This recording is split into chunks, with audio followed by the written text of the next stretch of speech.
Welcome to the Deep Dive, your shortcut to becoming instantly well-informed. You sent us your sources, and we've extracted the crucial insights. Today, we're diving headfirst into the advanced world of Filipino martial arts with the book Advanced Modern Arnis, A Road to Mastery. Exactly. And what makes this exploration particularly valuable for you is that the author was a dedicated student of Professor Remy Presas, the very architect of modern arnis. So we're essentially getting a guided tour through the advanced concepts from someone who learned them directly. Okay, let's get right to it then. Our mission is to distill the core knowledge within this book for you.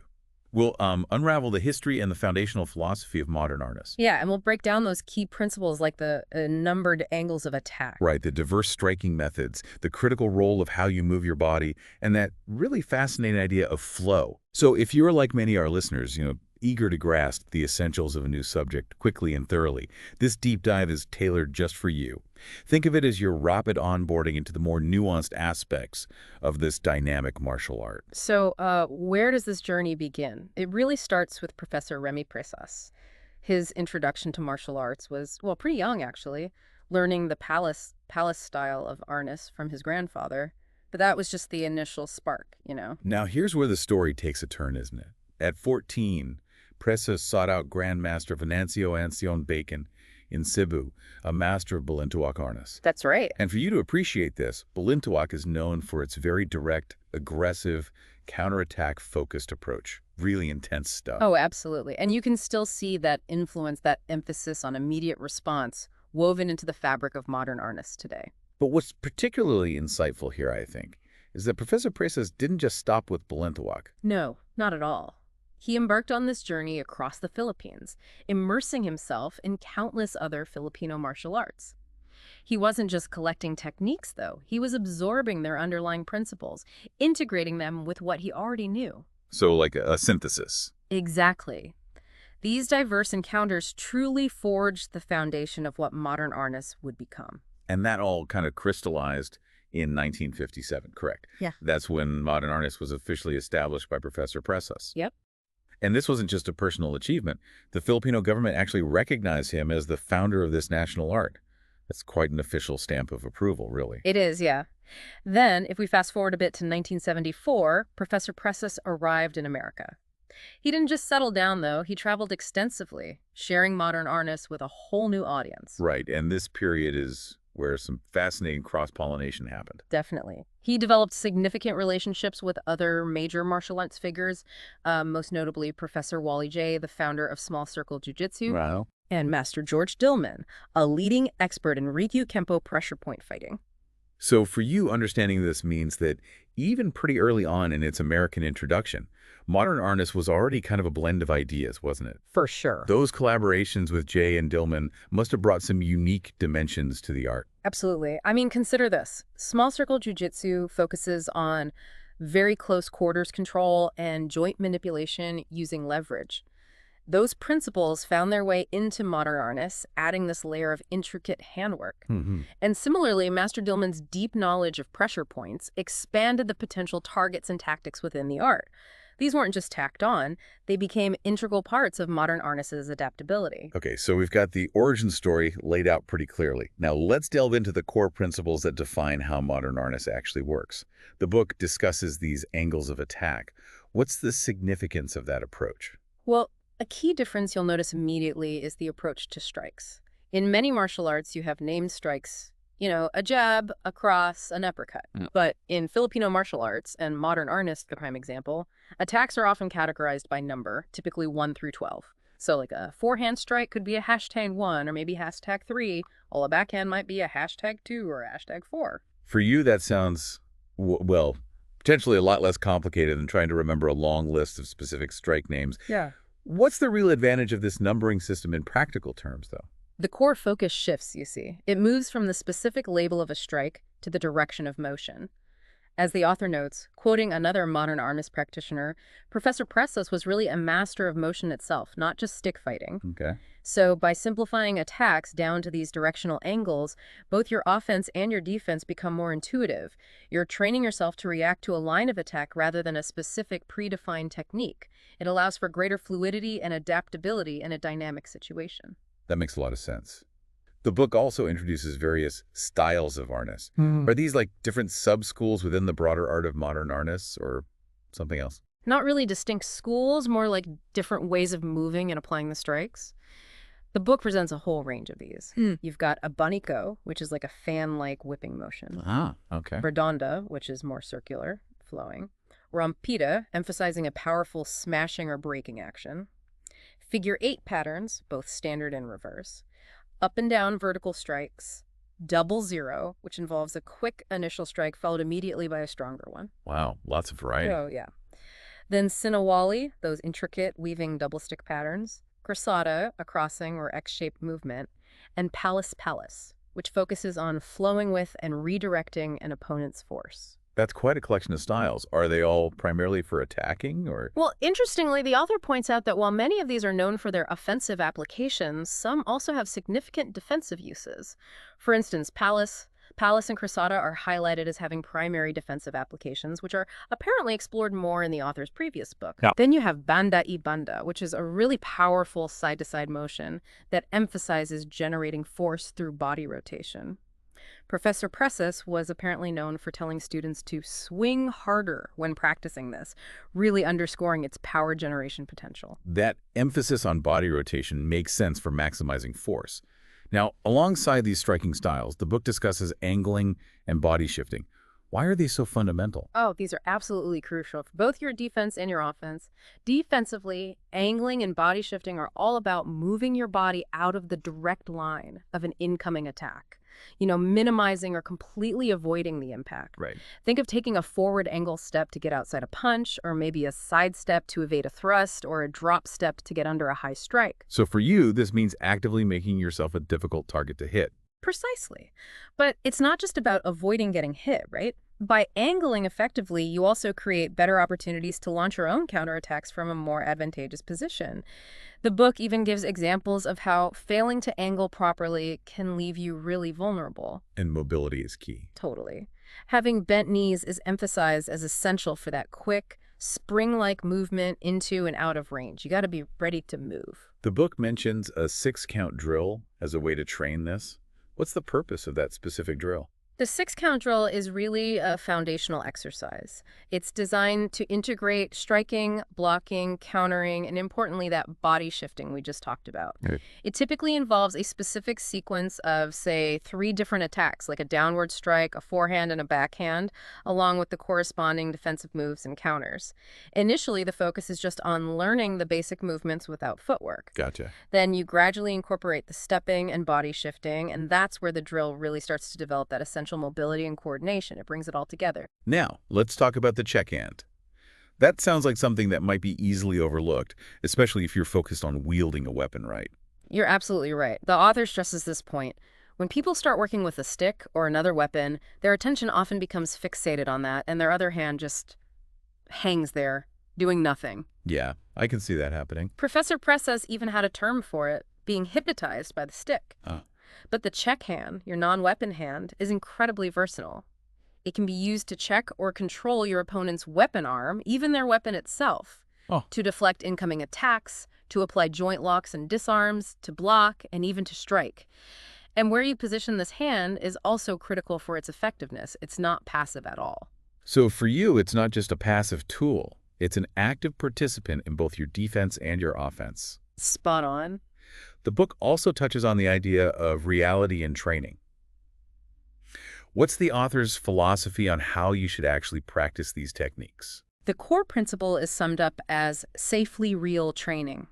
The author advocates for starting by striking at targets, but with reduced speed and power initially. Okay, makes sense. Then you gradually increase the intensity as your skill level progresses.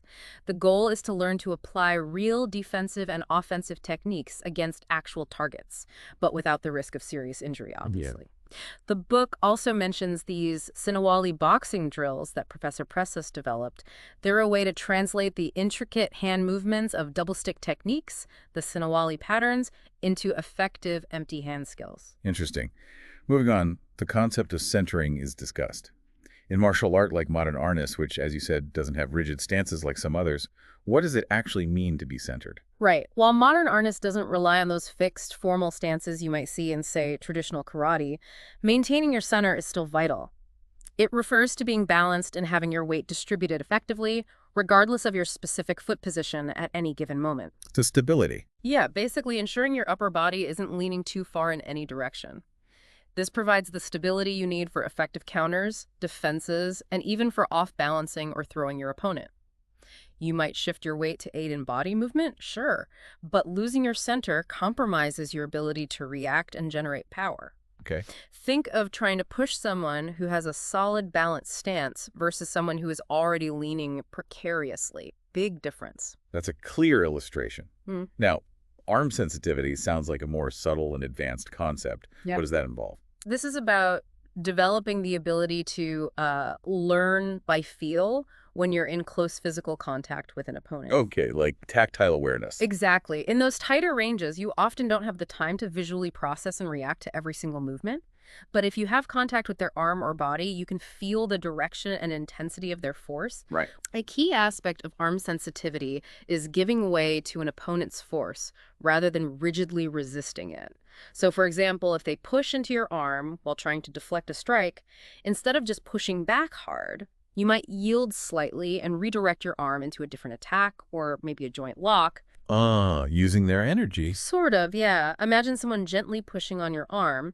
Instead of tensing up, you immediately sense the direction of their push and how you could potentially guide their arm or use that pressure. So it's about using their own momentum and force against them through that tactile awareness. The book also mentions flowing locks in this context. Yes, flowing locks are specific training exercises designed to cultivate this very arm sensitivity and your ability to seamlessly transition between different joint locks. You learn to move from one lock to another based on how your opponent reacts and resists. So not just static locks. Not at all. The author outlines a particular sequence starting with, like, a forearm bar and progressing through various wrist, arm, and shoulder locks, often culminating in a throw. The goal is to eventually be able to intuitively move into the next appropriate lock based purely on what you feel. Interesting. The principle of incorporating a curve also seems noteworthy. Why the emphasis on circular or curved movements? Well, Professor Presas, while perhaps not explicitly teaching it as a rigid rule, seemed to naturally integrate curved motions into almost all his techniques. His footwork, his locking techniques, his disarms, everything. Oh. The author contrasts this with purely straight-line applications and suggests that these curves, which aren't always full circles, mind you, often create a more fluid and ultimately more effective action. Can you give an example? Sure. The book describes a disarm against a #1 strike, where a small outward and downward curved movement of your arm puts the opponent's arm in a very weak position, making the disarm much easier to execute. It's about finding that subtle arc that maximizes leverage and control without needing brute force. So it's about efficiency of movement, using the natural mechanics of the body more effectively. Precisely. Now, let's discuss timing. That seems like a fundamental element in pretty much any fighting art, doesn't it? Absolutely. And the author provides a very direct and, I think, useful definition for you. Timing is simply a decision of when. Okay, straightforward. Yeah, there's no mystical secret to it, really. It's about executing your movement at the optimal moment, not too early, not too late. Developing good timing involves practicing at a speed where you can clearly see and react. Right. Staying relaxed so you're not telegraphing your intentions, and allowing your training partner to provide feedback by reacting or not reacting to your movements. Even a light touch can indicate if your timing is off. So feedback is crucial. Very. And crucially, being mentally and physically prepared to move instantly is essential for capitalizing on an opening when it appears. That makes perfect sense.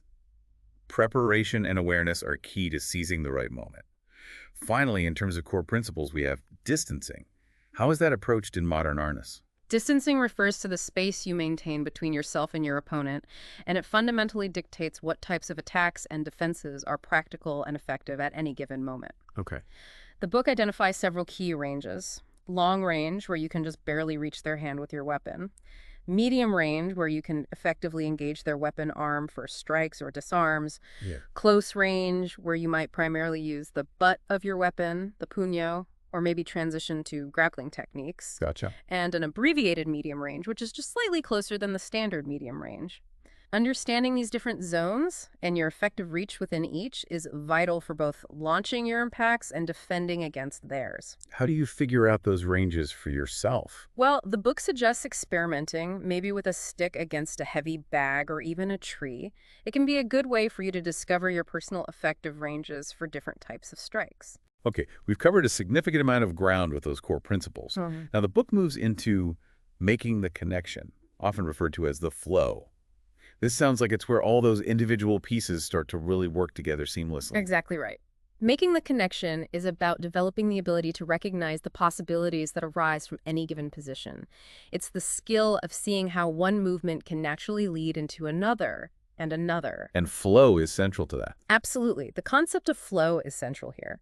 Imagine a river. It's constantly moving, adapting to the terrain, flowing around obstacles without stopping. That's the essence of flow in modern arnis. A good visual. Yeah, it's this continuous adaptable movement in contrast to the more static stop-and-go actions you might find in some harder martial arts styles. So for you, it's about cultivating that continuous, adaptable way of moving and reacting. The book mentions flow drills. What do those typically involve? There are several types. The basic flow drill is considered a fundamental exercise for developing this connectivity. Then you have drills like give and take, where you and your partner exchange strikes and defenses in a continuous, unbroken sequence. So it's interactive. Very much so. Even the 6-count drill we mentioned earlier, once you're comfortable with the individual movements, contributes to developing flow. The ultimate goal is to move beyond simply memorizing patterns and to be able to react and transition fluidly to whatever your opponent presents. Right. The author even describes flow as the very life of modern arnis, something that should be present in all aspects of the art, not just specific drills. That river analogy really helps visualize that constant motion and adaptation. Now, another key principle discussed is translation. What does that mean in the context of modern arnis? Translation is the ability to take a technique or movement that you've learned with one tool, let's say a cane, for example, and apply the underlying principle to an empty hand situation, or maybe with a completely different weapon and vice versa. Ah, so principles over specific tools. Exactly. For example, the upward motion of a figure-8 cane strike can be directly translated into an uppercut punch with your fist. Okay, I see. Similarly, the basic trapping hand sequence of block, grab, and strike can be adapted into throws and other counter-strikes. Even the cane's block-check counter-action mirrors the 1-2-3 of trapping hands you see in empty hand systems. So it highlights the fundamental principles. Of body mechanics and motion, yeah. They're consistent across different tools and even with no tools at all. So for you, this creates a much more versatile and adaptable skill set because you're not just learning isolated techniques for specific weapons. Precisely. The book even mentions the influence of small circle jiu-jitsu principles in this area of translation, linking back to what you said earlier. Exactly. Those principles of pushing and pulling, of using rotational force and leverage in close quarters, as taught by Professor Wally J., they've been integrated into some modern arnis techniques, further enhancing that adaptability, particularly in those closer range engagements. Finally, the book touches on the modern arnis family. It acknowledges that the art isn't entirely uniform today. Why is there such diversity within modern arnis? Well, since Professor Presas' passing, modern arnis has indeed evolved in various directions. You have different organizations and independent instructors emerging. Okay. The author draws an interesting parallel to the history of Bagwazhang, another martial art, where the founder taught established martial artists who then integrated their own prior knowledge and perspectives into the art they learned. Ah, so a similar pattern. Yeah, similarly, many of Professor Presas' students had backgrounds in other martial arts before learning modern arnis, which naturally led to slightly different interpretations and approaches.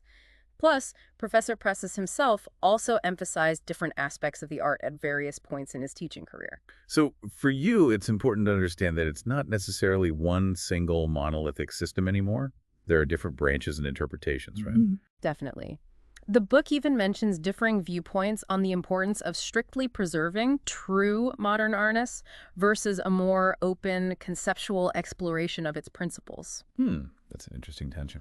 It's a significant discussion within the modern arnis community today. Some advocate for a very traditional approach, adhering closely to what Professor Presas taught as a defined system.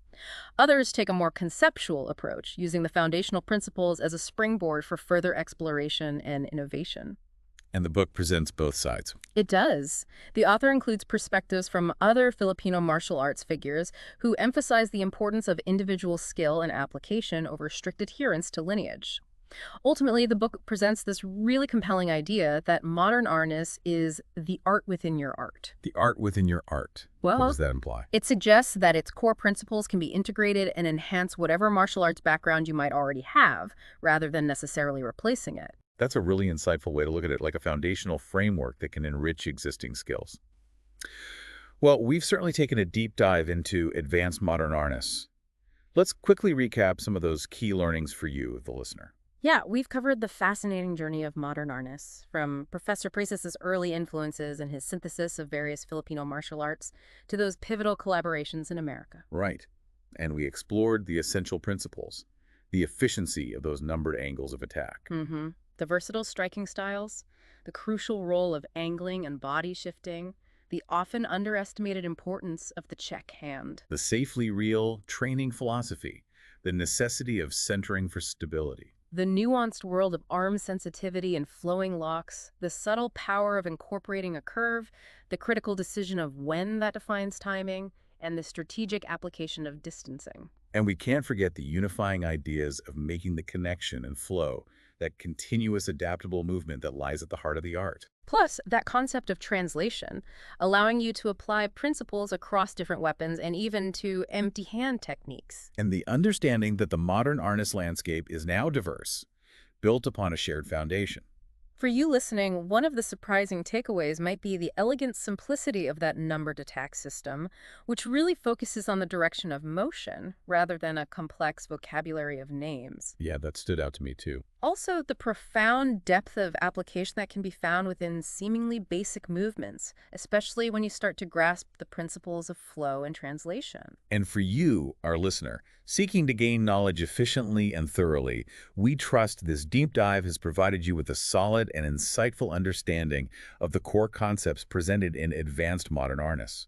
It really shows how much practical wisdom can be gleaned from a single, focused source. Absolutely. So here's a final thought for you to consider. How might these principles of flow and adaptability, which are so central to modern arnis in a physical context, be relevant to other areas of your life or maybe your professional pursuits? Interesting question. Could cultivating a similar sense of connection and flow enhance your problem-solving abilities, maybe your creative processes, or just your capacity to navigate complex challenges in a dynamic and ever-changing environment? Food for thought. Definitely.